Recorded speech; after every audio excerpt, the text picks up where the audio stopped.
How can storytelling make you a better public speaker? That's what we'll be talking about on this episode of the StoryConnect podcast. My name is Andy Johns, your host with Pioneer, and I'm joined on this episode by Debra Weller, who is the president of the Florida Storytelling Association and a speaker at our StoryConnect conference this year. So, Debra, thanks so much for joining me. I'm so excited to be joining you and to learn about all that you do in your field, and also to be presenting at the conference right in my neighborhood in St. Augustine. That's true. So you are a Floridian, and you're right there in St. Augustine. So Debra's been giving me a few of the local tips and everything there already while we're talking about it. We are recording this episode before StoryConnect. We're going to try to get the episode out. If we're not, then we may refer to StoryConnect in the future tense when it's already out. But we're going to try to get this one out before the conference happens. And the StoryConnect conference is the reason why I've got the pirate flag in the background. It's going to be in St. Augustine, Florida. A lot of rich pirate history there, and so the whole theme of the conference is kind of a piratical one, which is a word that I have learned how we're talking about it. But Debra, let's jump right into what your topic is going to be about. The session is called "Be a Better Public Speaker by Navigating to the Heart of Your Story." So how do you suggest people use storytelling to make them be a better public speaker? Okay. First of all, we know that public speaking can shake people at the core. That's true. Getting up on a stage or even speaking in a meeting, people can get shaken to the core. Like, oh my gosh, this is the worst thing I ever had to do. Sweating, palpitations, all of those things, which are really normal. And that is actually a condition called glossophobia. Oh, good to know. And so it's an anxiety. But for some people, it's just a little bit. Some people, it's a lot. So that's why I'm here, to help people realize. Now, I know that your people in your various businesses throughout the country, they have to go out. They have to tell their stories in public forums, board meetings, wherever, because not only are they trying to represent their brand, their product, but they're also getting out to their communities. What better way than to use a story, a compelling story based on what they've witnessed, what they've walked through, what they see in their communities, and how their business solves so many problems to make life better for the citizens and the businesses in their community. So I am going to have a playful kind of experience because I want people to understand how to develop a story. Where can they pull that information from? What are they already doing that can become the story? And then I will take them to the public speaking level of polishing up those little anecdotes or those brief little stories that will help them to demonstrate their point and become a more dynamic speaker, whether it's a one-on-one with someone behind a desk or whether they're out in front of a larger audience, and help them to go through some exercises to quell those fears, but feeling the confidence so they can be authentic as to who they are, and authentically speaking, as you said, from the heart. Mm-hmm. How do we engage? It's got to be from the heart. I think there's so much you touched on just there. That authenticity piece is crucial. A big piece of what I'm looking forward to with this session and with this conversation is, a lot of people think I'm not a professional public speaker. Like you are paid to go to different places and present. I think you said you were in Dubai or you've been different places in the world to tell these stories as a professional public speaker. But like you said, that also is in a meeting with peers, and even one-on-one, if folks are doing sales pitches. Really, public speaking is so much more than just what people sometimes think of with the big stage and the microphone and all that. Actually, yes. A few years ago, Forbes magazine presented that 90% of our career success is based on our ability to be a public speaker. Oh, wow. And we don't get a lot of training for that in our college courses. Even in high school, you might have to give a few reports here and there, the dreaded book report that you had to do in elementary school. So a lot of us don't get that experience even at a college level unless you're taking debate or a public speaking presentation. Now, yes, it's become more prevalent in the way that we learn and present our ideas with our big photo deck, you know, doing our PowerPoint presentations. Sure. But a PowerPoint presentation is not necessarily a story. Mm-hmm. It's presenting facts, it's presenting data. But I want to show people how a story can connect those facts and data in their deck so that it makes a seamless point of engaging with empathy and that connection of emotional connection to the piece. So when we set up our ability to speak, small group, large group, whatever it's going to be, yes, we might not be a polished speaker in the beginning, mm-hmm. but there are ways that you can practice and making sure that we're not doing what I call the ands and the ums. Well, you know, I'm standing before you today. I'm going to be presenting my idea about how we're going to connect in our community. And I wanted to tell you this story. And also I was using a very deadpan voice. Right. Yep. If anybody's driving right now and you're getting a little sleepy from that bad example there, when that I think that proves the point a little bit. But right. Yeah. So, yep. You know, to be on the stage, to engage people, even in a conversation like we're having now, mm-hmm. there has to be a little bit of excitement in the voice. There's got to be some ownership to your message because it must be important enough that you need to get it out to people. And so that's why I want to make sure that people don't come into this thinking that they'll walk away being ready to go on the stage completely, but enhance what they're already doing, validate what they're already doing, validate the stories that they're coming with, that they deal with daily in their work. And how do we bring those to life on a stage to emphasize a point that could be the difference between making a deal, sure, or having the deal pass you by. Right. And there's some science to this too. It's not just kind of squishy feelings, but I know that you've talked about it in your the presentation we've talked about, and we've had other speakers touch on it before. But our brains are actually set up to remember stories, and you know, as you were saying, the kind of connected more than just a list of facts. Like we're wired for stories. Mm-hmm. Absolutely. Studies have been coming out recently from various university studies throughout the world regarding stories.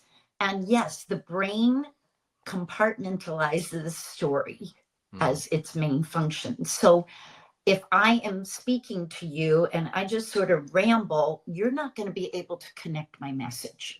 Because it doesn't have a beginning, doesn't have a middle, it doesn't have an end or a satisfying conclusion or a solving of a problem. And your brain is like saying, wait a minute. And the difference is if you do your presentation with a connection of a story woven through it, it's going to go into the long-term memory versus short-term memory, especially if you're presenting any data. We know data can be dry, right? True. And sometimes we have to use it to make a compelling point or to drive home an issue, right? A problem that might be solved with the data and the hard science of, wait a minute, this is why we have to do this because the data is indicating this problem or this need.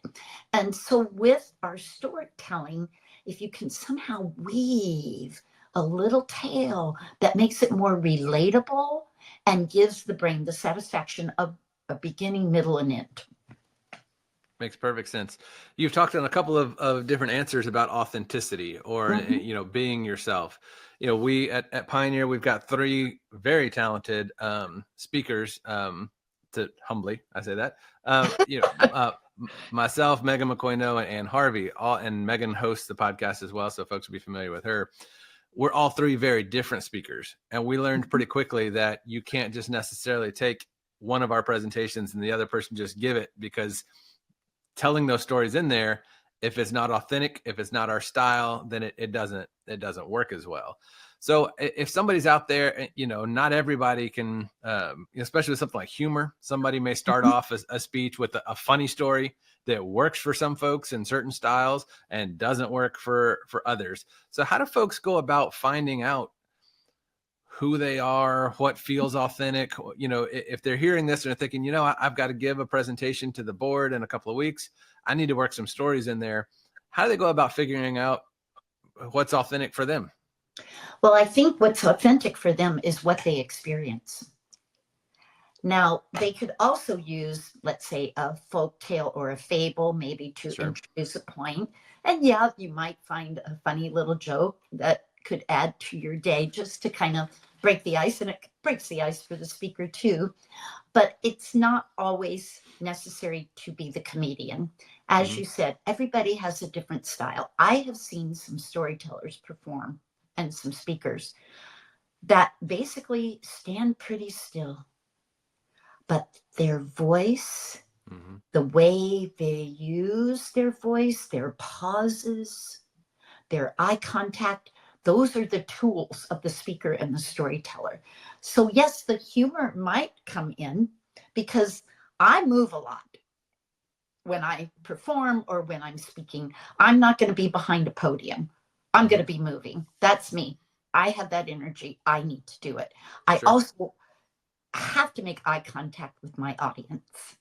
If you're looking up, like some speakers look up, or they're kind of looking down too much at their notes or whatever, or just reading the slides, they've lost their audience. Sure. Okay. And yes, I can't be you. You can't be me. So what my best advice is who are you? Are you more quiet? But can you speak with emphasis? Put pauses into your presentation? Make that connection in that way. If you're somebody who's jovial and kind, well, yeah, you're going to tease the audience a little bit. You're going to go and play with the audience, and that works for you. But like you said, with your colleagues, you can't be someone else. Matthew Dix is one of the Story Slam presentation storyteller. He's also an author, does a lot about storytelling in business. And Matthew talks about this in his book, Story Worthy. And he talks that, folks, we can't be someone else. And until you're comfortable in your own skin, you can't be that chameleon. But can you step out of your box a little bit to learn some new skills that will help you with engagement and help you feel more at ease? Yes, that's where the difference is. You can bring in your authenticity, but polish it up so that you can offer what is good public speaking skills, but also compelling engagement for your audience. I'm glad you touched on that, because I think some folks think public speakers are extroverts, and if you're introvert, you're not going to be a public speaker. But some of the best speakers I've seen are introverts, and they've worked on it, and it's not necessarily about how outgoing you may be in a personal situation, but to be able to flip that switch or realize, like you're saying, engaging with that audience on stage, it's not necessarily introvert versus extrovert. Do you think anybody can be a good public speaker? Well, I think they could be trained if they are willing to do it. Some people have so many fears, or they put up their own blocks. But I work with kids, foster care, teens. Okay. And I do career readiness academies for these students. And these are children of trauma. Many of us qualify in that category too. And so I train them in public speaking, and they will bow their heads at first, like, I'm not worthy to be here. And they're just in front of a peer group, a small group. And I first have them work with a partner to get rid of some of those fears, to also use a template to kind of sketch out what they need to say, because part of it is if you have confidence in your material. Sure. You've got to own it. You've got to believe in it, and you've got to want to do it. You can't do somebody else's presentation. 100%. But what I have noticed is once these kids feel safe And in an environment just the same as a speaker, do they feel safe? We're all going to be nervous standing in front of a group, right? Sure. But they knew, and I set down the ground rules for everyone in the room because these are teenagers, to be respectful. Some adults need that too, let's face it. That's true. And these kids got up and told their heart story of their trauma and how they had transformed or were on the road to leave that past behind. Oh, wow. Well, I was like in tears. Oh, sure. Anybody would be, yeah. I also realized these young people could become motivational speakers because their stories of transformation are so powerful. So for a basic person who's listening to this right now, folks, don't negate that you could be trained and you could find that training to gain your confidence to speak. Let's say you're just at your job and you've got to go into a meeting and you're only doing a 3-minute presentation. Sure. Do you want it to become something people would remember? Do you want to feel power? Well, yes, there's techniques and training for you. You don't have to struggle in the process, and there's coaching available to help you. Do you have any tricks for that? You know, you always hear the one, just imagine the audience is naked. And I think that's a terrible idea. A terrible idea. The best advice somebody ever gave me like that was just know that everybody in the room is rooting for you to do well. And that's always helped me, that if you're up there and you're thinking, oh no, you know, did they like my shoes? Did they, you know, like, you know, whatever it is, then you're going to drive yourself crazy. But if you go in thinking that everybody in the room wants you to succeed, that's always helped me. Are there any tricks like that yes. you've seen to kind of help folks get past that nervousness? There's a mindset training that you need to go through when you now are stepping into a position where you have to give speeches or you have to give presentations. And if you're not comfortable, you haven't done this before, then it helps if you have a mentor to walk you through and or read some good books, listen to good podcasts about it. There's a lot of that available. Sure. Take training. It would be a good advice for someone to take training with a mentor. So here's what I usually do. Exactly what you said. I said, I have a message. I want to own this message. I am here for a purpose. My audience is ready to receive it. And I'm going to give it in the best way that I can. And I so kind of pump myself up. You can do it. You can do it. You can really do it. You're going to be okay. Yes, I might be sweating under my armpits and shaking in my boots for the first seconds, you know. And that's where, you know, if you have a podium and you need to put your hand on it. I have a stool when I perform. I'm sitting on my stool because it grounds me. And that way, you know, when I lift my hand, people aren't seeing me shaking from the excitement, you know. And even though I've performed for 45 years and give presentations for 45 years, I still get a little nervous, and it's okay, you know, because that makes me want to do better. But have a mindset. Also have your calming techniques ready. Before your presentation, you know, the week before, what are you going to do? You're going to practice, practice, practice. You're always going to make sure you have your materials ready, you know. So dress in your clothes that make you feel comfortable. Don't have anything bulging out of your pocket. Don't have something slipping off, you know. Wear something that you feel your best in, that's comfortable and not cumbersome. And I had a situation where I had to do a presentation to about 30, 40, 50 people in the room. And I go in and I'm feeling really good. And I'm halfway through and I look down at my feet.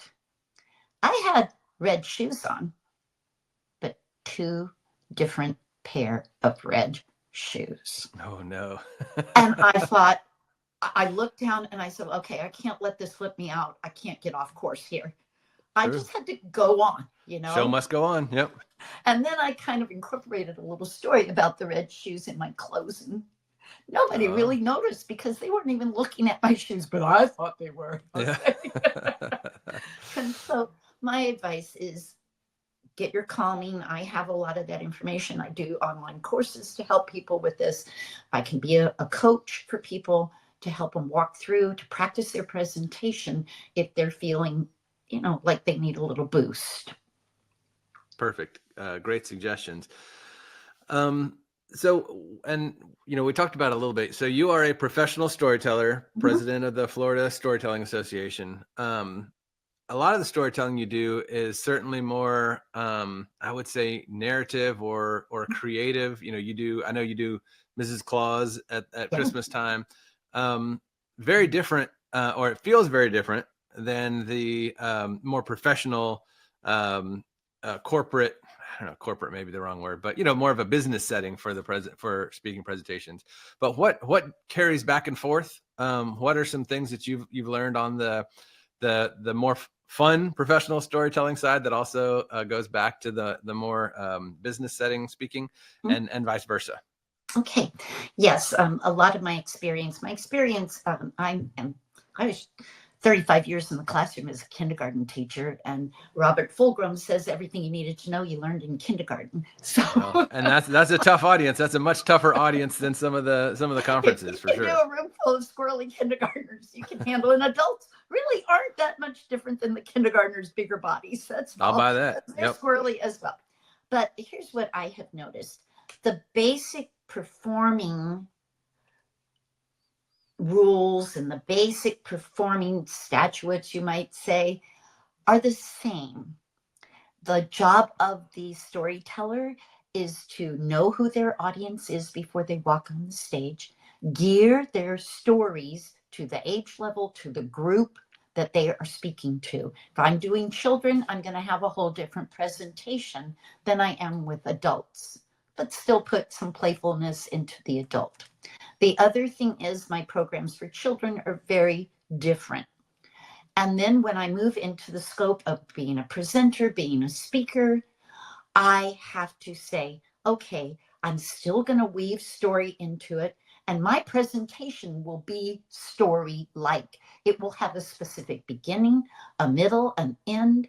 There may be, a problem to solve in the presentation. That would be the why of what I'm doing it for, and the why for the audience. We cannot forget the audience needs when we are on stage, whether I'm performing it in the form of with children or adult audiences, or whether I'm giving a formal presentation. So the why is important. And I think there's similarities, there are differences, but the speaker, definitely, the crucial part is know your audience.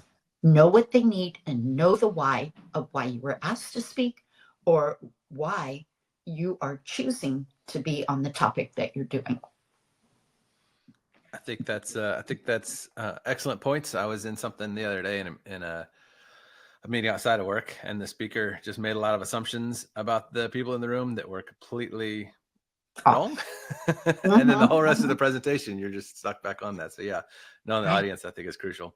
Well, last thing, and I said, maybe we'll go 15 or 18 minutes, but with a couple of storytellers on here, we'll probably go longer than that. So we may be running a little long, but I think let's close with, you've given a lot of great tips for folks, a lot of advice. If somebody was listening to this going, I need to be a better public speaker, I need to work some of these stories in, obviously, I would suggest that they either come to StoryConnect in St. Augustine, or they look you up. You can Google Debra Weller Storyteller. Absolutely. And find some resources and connect with you. But what's one or two things that folks can take away to kind of immediately become a better public speaker and a better storyteller? So find out what's available in your community. Toastmasters is a great training program if you want to become a public speaker. They will help you. They will get you really polished up when you do the work.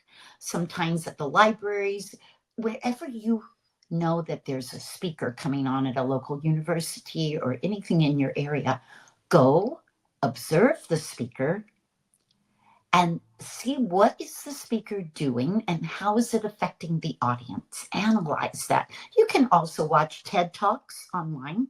Sure. And see what they are doing. And even comedians, watch you learn a lot from comedy. How are they engaging the audience? What is it that they do? Now, not everybody can be a comedian. It's a practiced art, and it comes naturally for some and it's forced for others. But notice, go to any kind of play in your community. How are the actors on stage? What are they doing in their lines? And I think you become an observer. Also, a storytelling festival in your community. There are storytelling guilds in communities. Mostly, if you find out, just Google storytelling groups in Lexington, Kentucky, wherever you are. And I know we've that got one way here in you can Tennessee. find it. So yeah, they're around. Tennessee. Well, we've got the National Storytelling Festival every year in Jonesboro. I would highly recommend people go, because I think when you see some professional storytellers on stage, you're seeing the craft. And then you can say, but how can I adapt that into my presentation? And it isn't necessary you're going to stand up there and tell a folk tale, but you might use some premises of a folk tale to weave. I mean, the folk tales teach. They were meant for teaching. The Grimm stories, everything was meant for teaching. There's fabulous fables and beautiful Native American stories that illustrate a point, a feeling, an empathy, or a struggle in life. And everybody can connect to a struggle in life. That's true. I think you're right about that. I think that's great advice.